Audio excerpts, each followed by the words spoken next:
Hey guys, welcome back. I'm Justin, and today I will teach you how to add warehouse address in TikTok Shop. So let's get started. First, go to My Account, then click on Account Settings. After that, go to Warehouse Settings. In Warehouse Settings, click on Add Warehouse. A box will appear where we need to enter the warehouse details. Here, you need to fill in the following details. First, the warehouse name.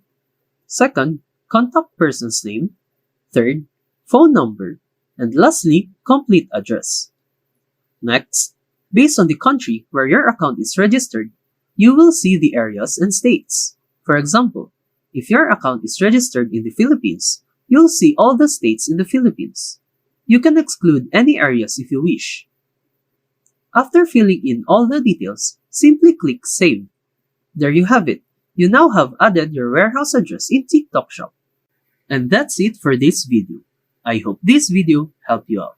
Thank you for watching. See you again next time.